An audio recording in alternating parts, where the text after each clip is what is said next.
Bonjour à tous, bienvenue dans le 13h de RTI 1, accessible aux sourds et aux malentendants. À la résidence présidentielle de Cocody, le président Alassane Ouattara a reçu hier jeudi le représentant spécial de l'Union européenne pour la région du Sahel. João Gomes Cravinho est venu échanger avec le chef de l'État sur les grands défis de paix, de sécurité et de stabilité dans l'espace sahélien. La Côte d'Ivoire réaffirme sa tradition d'hospitalité. À l'occasion de la Journée mondiale des réfugiés, le gouvernement a livré une déclaration forte de solidarité, un message pour rappeler l'engagement du pays à accueillir et protéger ceux qui fuient les conflits. Et puis, drame au Niger, une attaque coordonnée à Bani Bangou, près de la frontière malienne, a coûté la vie à 34 soldats. Un assaut attribué au groupe État islamique au Sahel qui relance la question de la vulnérabilité des zones frontalières malgré les dispositifs sécuritaires en place. Paix, sécurité et stabilité dans le Sahel, des priorités majeures pour les chefs d'État de la région. À la mi-journée d'hier jeudi, le président Alassane Ouattara a reçu João Gomes Cravinho, représentant spécial de l'Union européenne pour le Sahel. Une audience à forte portée diplomatique marquée par un échange franc sur les défis communs et les pistes d'un partenariat plus renforcé. Alexis Ouedraogo nous en fait le compte-rendu. Le représentant spécial de l'Union européenne pour la région du Sahel était ce jeudi à la résidence présidentielle à Cocody. João Gomes Cravinho a été reçu en audience par le chef de l'État Alassane Ouattara. La Côte d'Ivoire est évidemment un partenaire très important pour l'Union européenne dans plusieurs sens, mais aussi en ce qui concerne le Sahel. Nous voyons avec beaucoup de préoccupation le développement de la situation au Mali, au Burkina Faso, au Niger, la croissante insécurité et instabilité. D'ailleurs, la Côte d'Ivoire accueille beaucoup de réfugiés en conséquence de tous ces problèmes.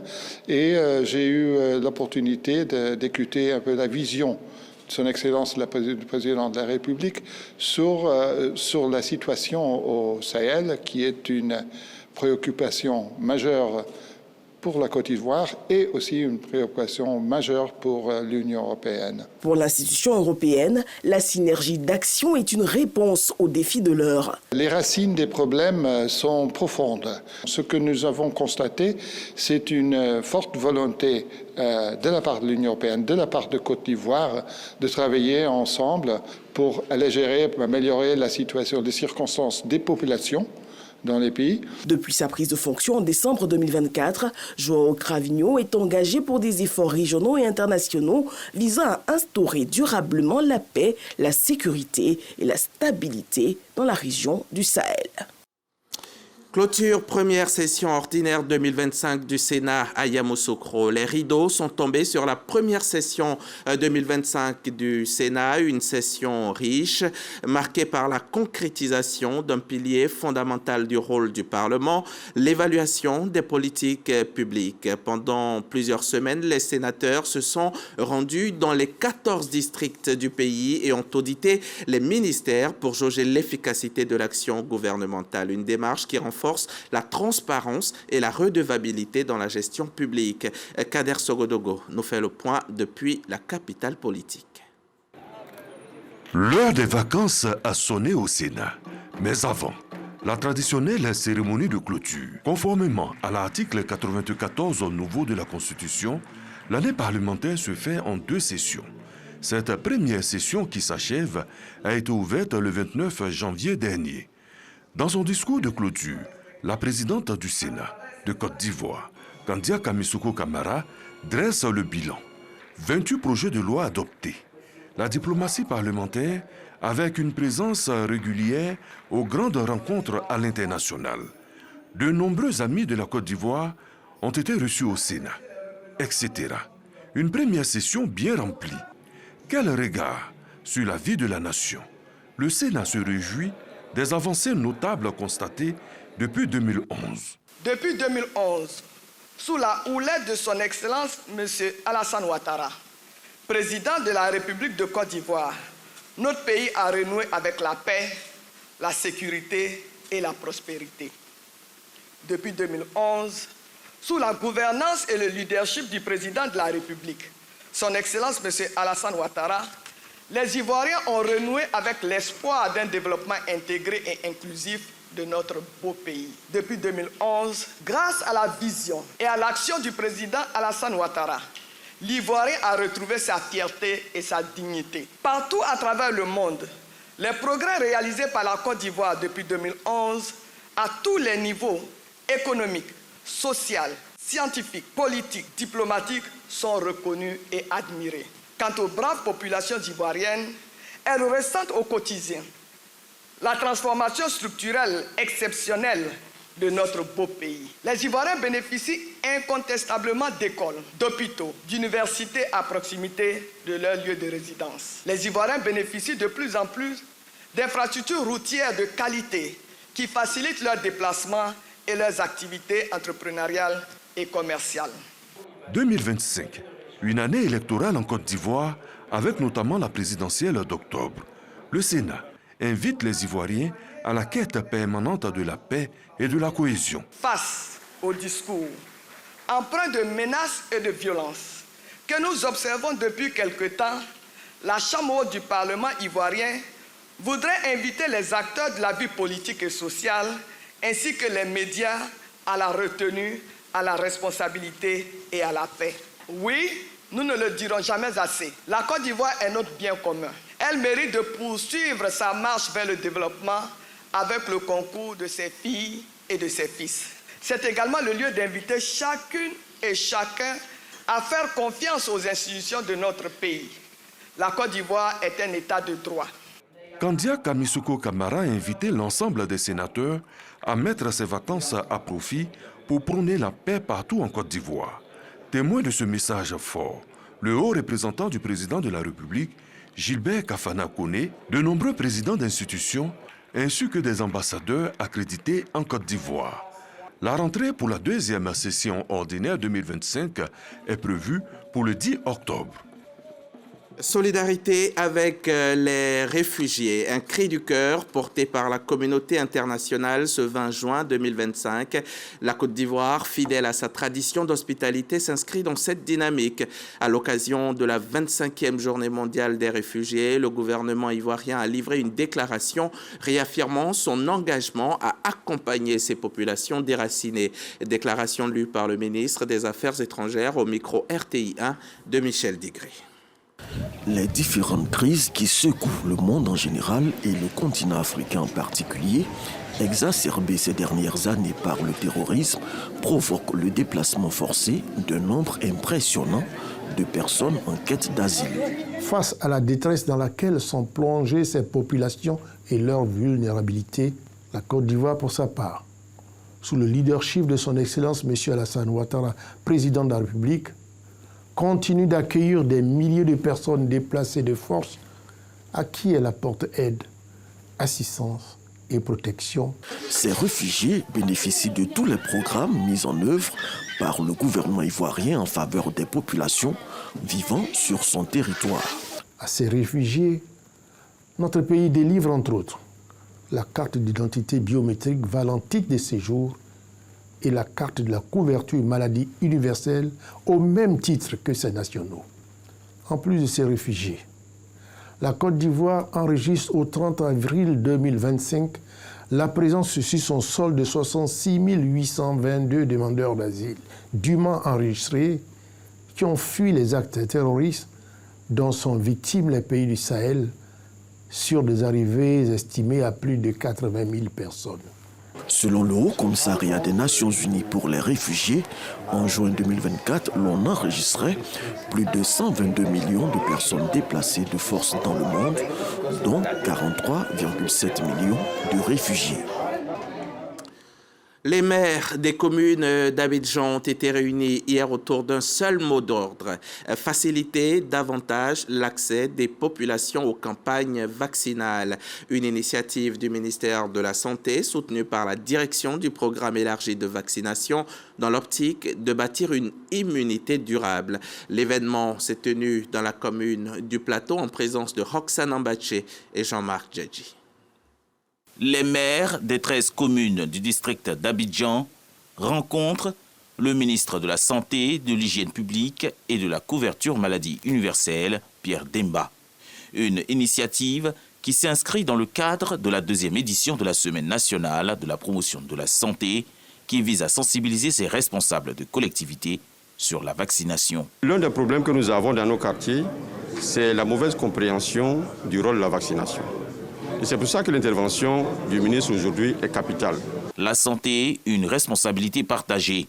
Thème abordé qui traduit une vision commune, celle d'une société où la santé ne serait plus simplement l'affaire du ministère, mais bien une priorité collective, selon le ministre Pierre Demba. Chacun doit s'impliquer pour garantir un environnement qui soit donc le plus potable, le plus approprié pour la santé des concitoyens.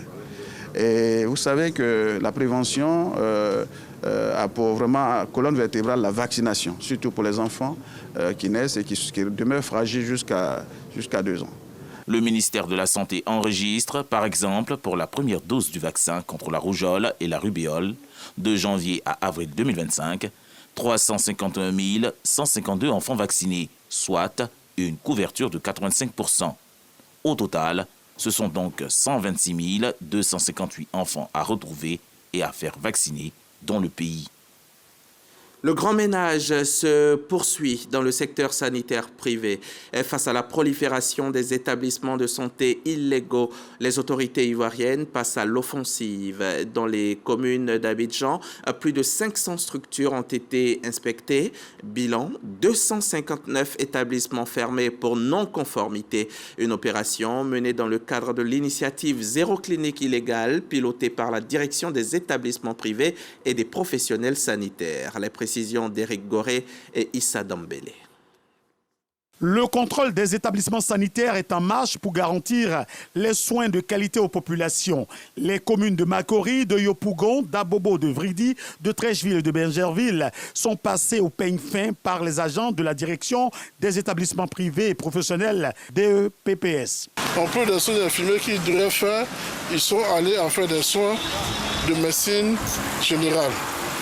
Et aussi, ils ont un laboratoire à leur sein d'analyse médicale, ce dont ils n'ont pas droit. Au cours de ce contrôle, plusieurs établissements sanitaires ont vu leurs portes fermées pour non-conformité. Ces établissements-là sont totalement informels, clandestins pour la plupart. Ils n'ont même pas d'accord de principe, ils n'ont rien, puis se sont installés. On les a fermés. La directrice du DEPPS, Dr Marie-Joseph Biti, a également souligné que cette opération s'inscrit dans le cadre de l'initiative gouvernementale Zéro clinique illégale, lancée en 2022. À noter que l'action du gouvernement vise surtout à garantir la santé pour tous et à moindre coût. La lutte contre la dégradation de l'environnement passe aussi par une justice mieux armée. À Abidjan, des magistrats ont été formés à la rigueur du droit environnemental. L'objectif, c'est de leur permettre de mieux sanctionner les actes qui mettent en péril notre cadre de vie. Une formation pointue sur la judiciarisation du droit de l'environnement. Reportage, Mariam Sangaré, Ahmed Silué et Ulrich Thibault. La dégradation de l'environnement devient inquiétante. C'est pourquoi la judiciarisation du droit de l'environnement en Côte d'Ivoire vient en point nommé. Il s'agit de lutter contre ce phénomène et de renforcer les capacités des magistrats à interpréter et faire respecter les textes environnementaux dans toute leur rigueur et leur portée. Notre pays fait face à de nombreuses pressions sur toutes les matrices environnementales. Ça fait que l'environnement s'invite de plus en plus dans les prétoires des magistrats. Et ce séminaire vient un peu combler les gaps qu'il y a entre la formation de base en tant que magistrat et les réalités environnementales auxquelles notre pays est confronté. Il ne s'agit pas uniquement de défendre et de protéger l'environnement, mais il s'agit pour les juges aussi de prendre des décisions qui vont à l'avantage de la promotion du développement durable en Côte d'Ivoire. I'm very happy to be here today in order to help to share vast experience in environmental... Madame l'ambassadeur d'Israël est particulièrement heureuse d'être avec nous aussi aujourd'hui pour partager l'expérience d'Israël qui fait face à beaucoup de défis environnementaux. Mais malgré ça, ils réussissent quand même grâce à la technologie, grâce à la loi, à pouvoir résoudre certains problèmes, notamment le stress hydrique, la sécheresse et tout ça pour la production agricole. Et donc c'est normal qu'ils soient associés avec Abidjan Legacy. Le gouvernement de Côte d'Ivoire pour cette manifestation et va financer aussi une partie de l'organisation de cette manifestation. It's very important both for Côte d'Ivoire and for Israel, and I'm very happy that we're able to share this experience. En 60 ans, la Côte d'Ivoire a perdu plus de 80% de ses forêts. Environ 92% des sites analysés sont touchés par l'orpaillage illégal. Favoriser l'émergence d'un tissu industriel solide, c'est aussi accompagner les petits acteurs sur le terrain. À Biétry, dans la commune de Marcory, 12 acteurs de la petite agrotransformation ont reçu un appui matériel conséquent. Une action du ministère du Commerce et de l'Industrie dans le cadre du Fonds Fremin pour renforcer les capacités productives et booster la compétitivité. Un appui qui fait donc la différence dans un contexte de relance économique. Juliette Ouéa et Ami Sangaré ont assisté à la remise des équipements. Des équipements de production Made in Côte d'Ivoire remis à 12 acteurs de la petite agro-transformation exerçant à Yamoussoukro dans la région centre et dans le district d'Abidjan. Ces broyeurs, extracteurs de jus, torréfacteurs, pasteurisateurs et autres séchoirs vont améliorer la qualité des produits et la capacité de production des bénéficiaires. On ne passe pas de l'artisanat à l'industrie. On ne fait pas un bond, c'est un cheminement, c'est un processus. Et c'est une étape de ce processus qui vient d'être comblée aujourd'hui par la remise de ces équipements. Nous prenons l'engagement solennel de faire bon usage de ces équipements. Nous nous formerons à leur utilisation et entretien.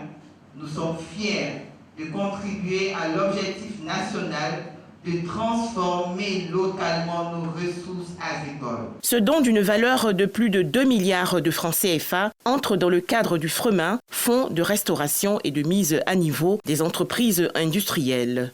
Cette cérémonie donc s'inscrit parfaitement dans la vision de son Excellence M. Alassane Ouattara, président de la République, d'accélérer la transformation structurelle de l'économie ivoirienne, car elle découle des programmes de soutien en faveur des secteurs productifs de la Côte d'Ivoire, tel que prévu dans le plan national de développement 2021-2025. À terme, le Fonds de restauration et de mise à niveau des entreprises industrielles va soutenir sur tout le territoire national plus de 1000 acteurs de la petite agro-transformation. Et les chiffres pour mieux agir. Le ministère de la Femme, avec le soutien de l'UNICEF et de l'UNFPA, a lancé la dissémination de l'annuaire statistique 2024, un document de référence sur les violences basées sur le genre, destiné à orienter les politiques publiques. La cérémonie s'est tenue le 11 juin dernier à Abidjan. On retrouve Roxane Mbaché, Jean-Marc Djadji et Williams Begré.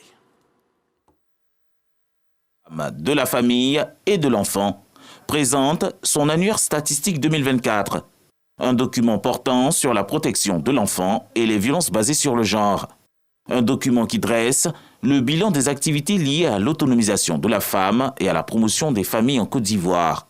L'UNICEF, partenaire du gouvernement, encourage à poursuivre et renforcer les investissements dans les systèmes d'information. Les résultats présentés aujourd'hui traduisent une amélioration continue dans la prise en charge des victimes, dans l'accessibilité des services, dans le renforcement des mécanismes communautaires de protection.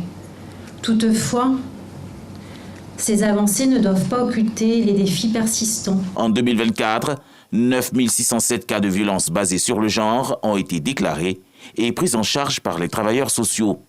Ces exemples de données sont déjà enregistrés dans l'annuaire statistique qui permettront de transformer la condition des femmes, des familles et des enfants dans le pays. Cet annuaire, plus qu'un recueil de chiffres, constitue le reflet fidèle de notre réalité nationale, l'expression tangible de nos avancées, mais également le rappel constant des défis qui restent à relever pour bâtir une société plus juste et inclusive. Les résultats liés aux lignes vertes ont facilité la rédaction de l'annuaire statistique 2024 du ministère de la Femme, de la Famille et de l'Enfant.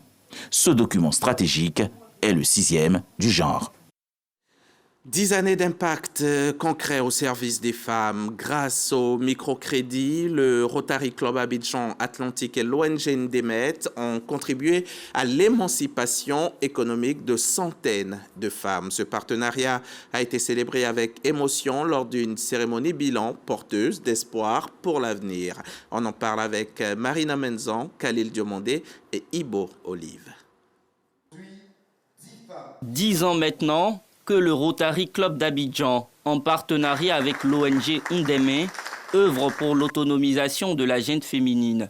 À travers un programme de microcrédit, ce sont 283 femmes qui ont pu lancer ou renforcer leurs activités génératrices de revenus. Déployé dans plusieurs communes, ce programme combine financement, accompagnement et suivi.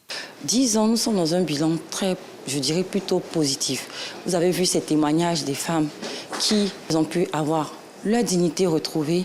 Elles arrivent à s'insérer dans la société et se faire entendre et arriver à faire ce qu'elles souhaitent faire. Pour ces 10 ans, nous voulons passer à un cadre supérieur. Nous souhaitons avoir l'appui institutionnel du ministère de la Famille et de l'Enfant dans l'accompagnement de ces femmes. Au nombre des bénéficiaires du projet, des commerçantes de vivriers, elles témoignent de son impact. Je viens de recevoir 450 000 francs. Je leur dis grand merci. Aujourd'hui, je vais augmenter le commerce. Et il y a un papier de ma fille qui est bloqué. À l'instant même, je vais débloquer ça. Depuis, j'ai commencé avec un Ndemet. Vraiment, bien de brousse que je prenais, j'ai augmenté. Je fais attiquer, je prends attiquer des dabous. Et je vends un peu de parfums, les placalis, j'ai une cave.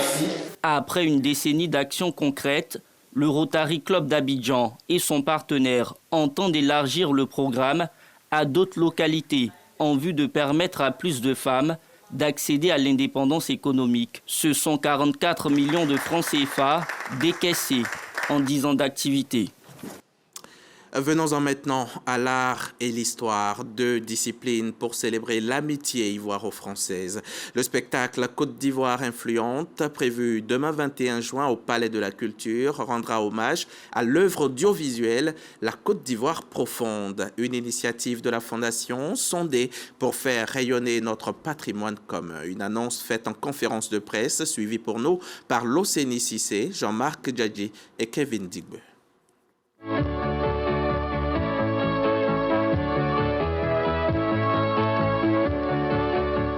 Le spectacle Côte d'Ivoire influente de la Fondation Sondé est imminent. Prévu le 21 juin prochain au Palais de la Culture de Trècheville, il célèbre l'amitié entre la Côte d'Ivoire et la France. Je me suis mis au travail avec vraiment le désir de faire venir Benoît Hutin en Côte d'Ivoire. On rend hommage, disons, à nous deux. C'est ce qui explique l'arrivée très bientôt de Benoît Hutin en Côte d'Ivoire.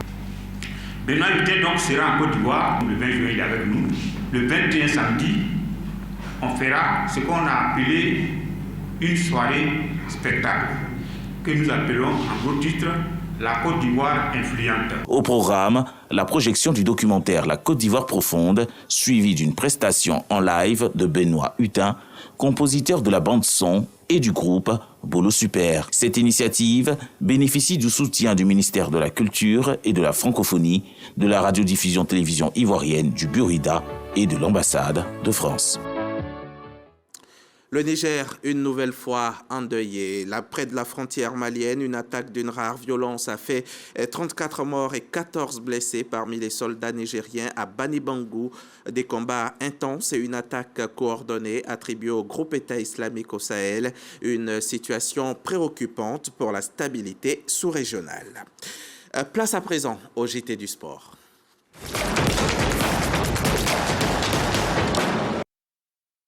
Samuel Metch nous a rejoint en plateau. Samuel Metch de la direction des sports. Bonjour Samuel. Bonjour Hamza. Alors, votre journal aujourd'hui va être consacré majoritairement au football ce vendredi.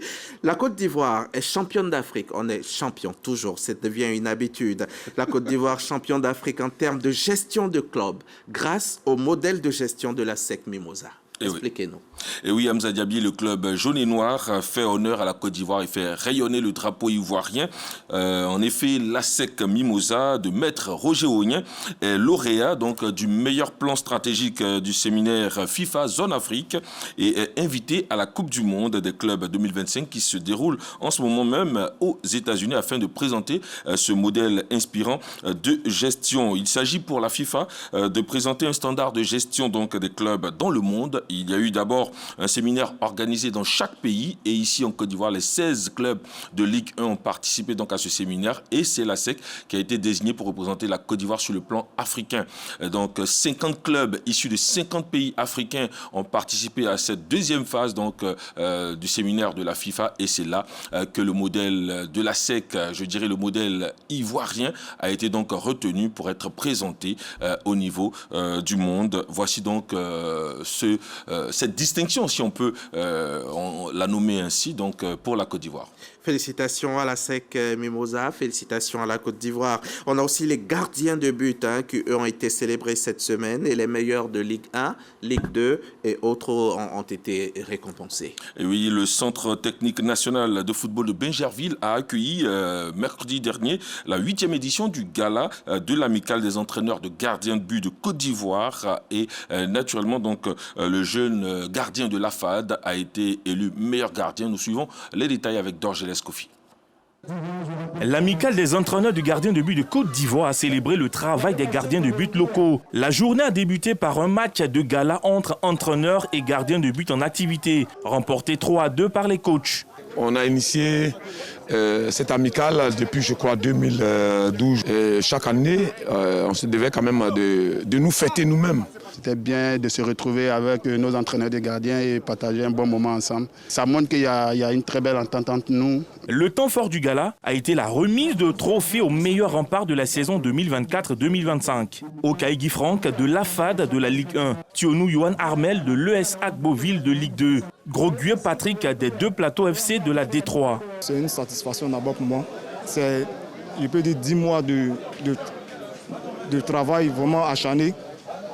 Et voilà qu'aujourd'hui on me récompense en tant que meilleur gardien.